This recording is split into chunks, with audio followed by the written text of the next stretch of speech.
So I've been asked a familiar question about the Electoral College and whether I believe that the Electoral College has outlived its usefulness. The first thing I have to say is I have been teaching the subject of the Constitution to University of Pennsylvania undergraduates for 44 years.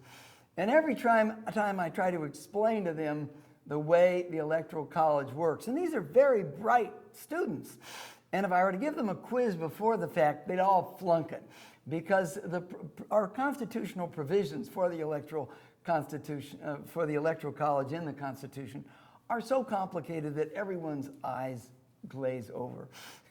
So it's a real challenge, and if we hope to get our citizens interested in the Constitution, we shouldn't make them memorize the provisions of the Electoral College. But to make a long story short, we have a system by which the people of the United States elect these invisible presidential electors who then cast their ballots for the President of the United States.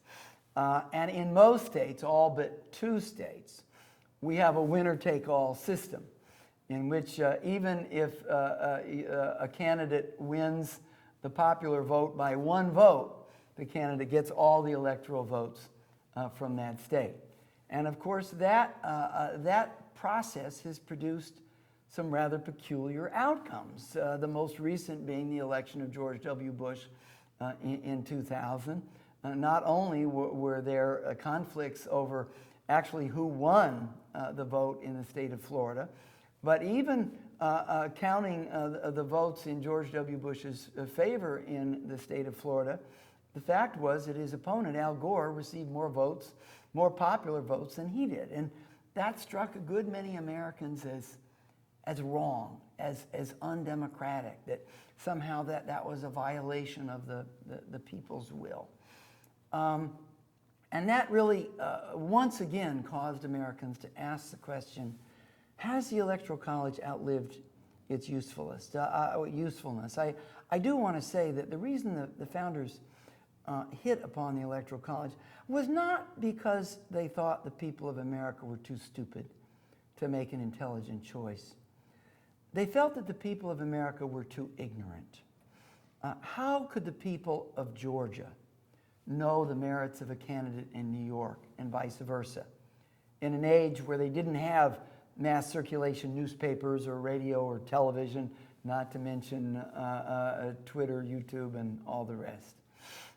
So I don't think it was an anti-democratic impulse. It was an impulse brought about by a justifiable fear that America was not yet a single nation in terms of its communication system. But things have changed today.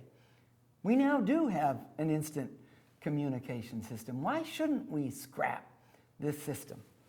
I would say that most of my academic colleagues would say yes.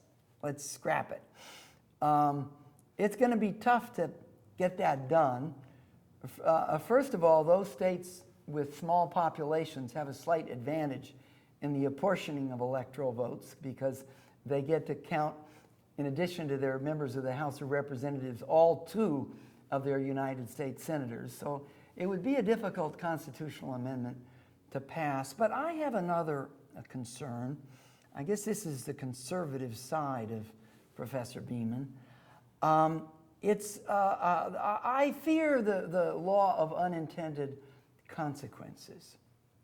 In an age in which millions, now approaching billions of dollars, are spent on presidential campaigns, I worry that you might have multiple candidates armed with unlimited funds who will seek the presidency. And the one thing the Electoral College does, in conjunction with a 2-party system and a winner-take-all system in 48 of 50 states, it does usually deliver a majority of electoral votes to a candidate at the end of the process. And even if the candidate doesn't have a majority of popular votes, the people of the United States seem prepared to grant the legitimacy of that candidate's election. What if we had 5 candidates, all spending millions and millions of dollars, and the leading vote getter didn't get a majority of electoral votes, but got 27% of the popular vote? Is that sufficient to grant that candidate the legitimacy to be president of the United States? Yes, we could have a runoff, but that would take months and more millions of dollars and the uncertainty in between.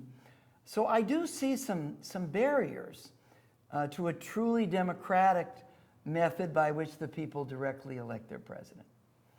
But let me say I'm perfectly willing to have people argue with me on that point.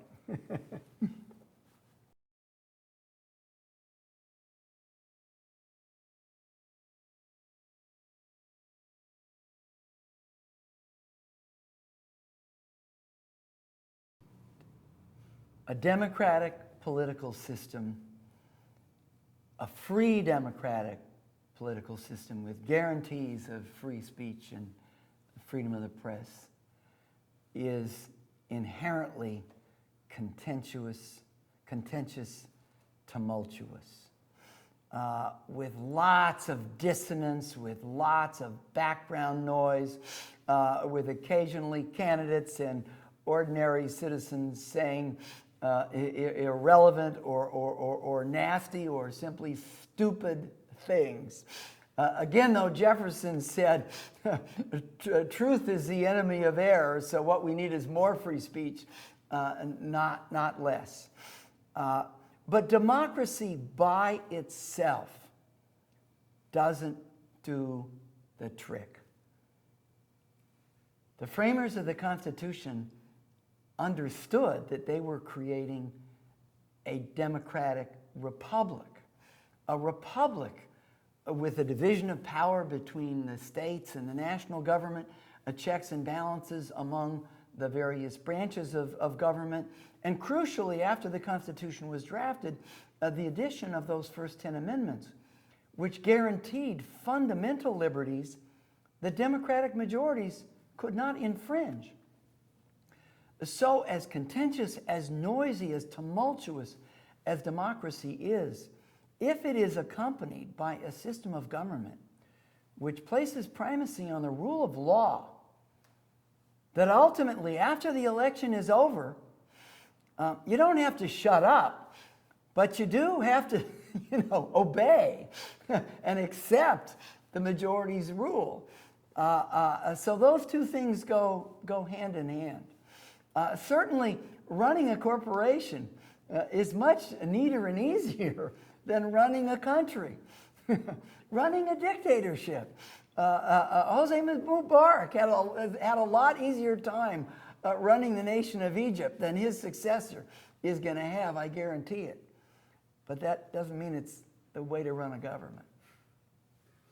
So what do you think would surprise the framers of the Constitution most about the last 50 years of American democracy? What would surprise the framers most about the last 50 years of American democracy?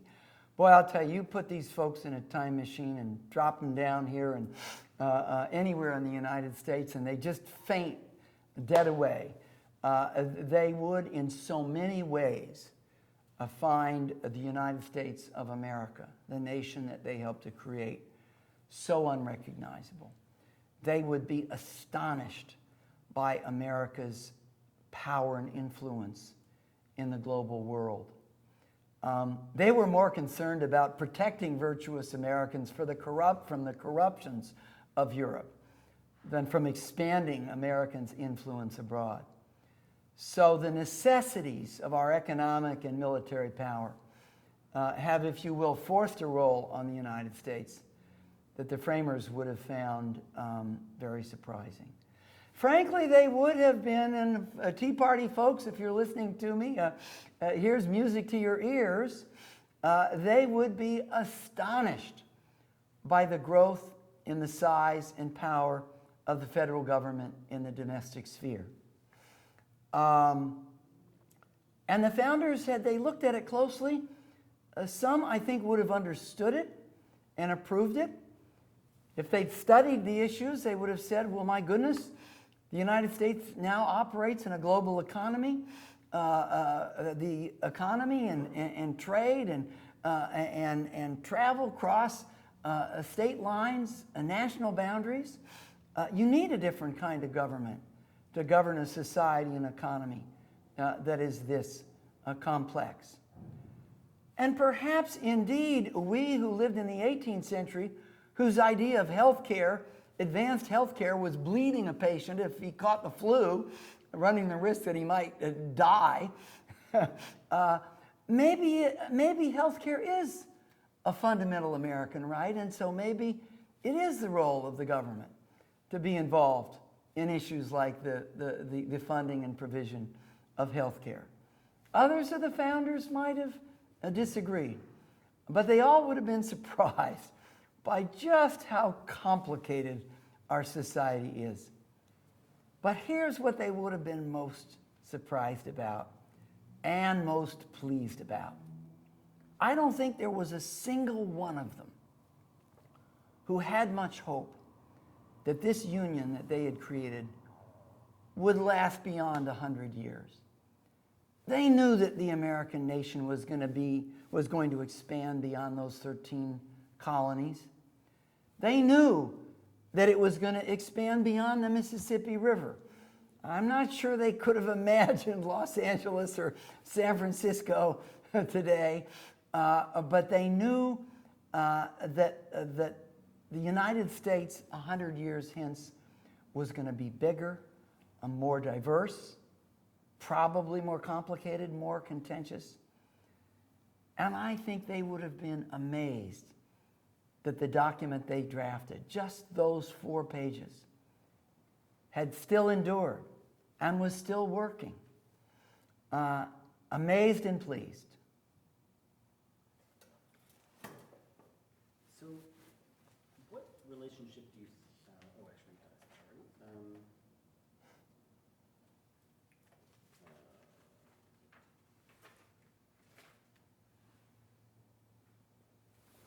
The Cal Humanities has undertaken this Searching for Democracy initiative to kind of explore the role Right. and future of democracy. Why do you think that the humanities are uniquely suited to explore this issue?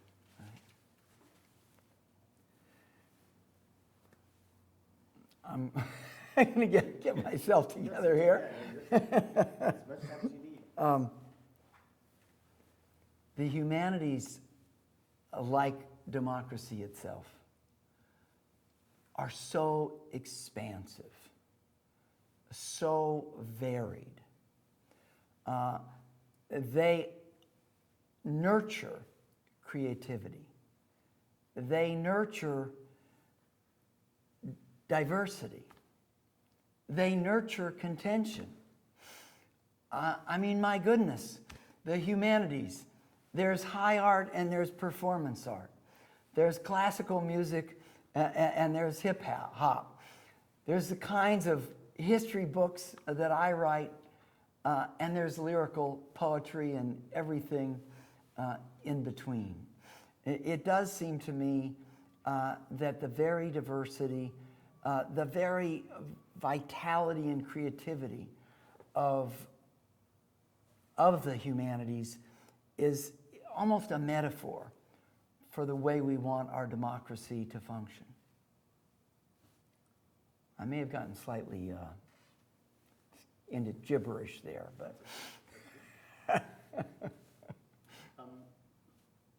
What importance? you guys do edit this, right?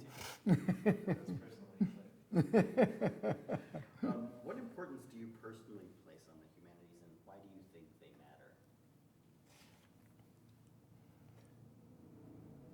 I've grown up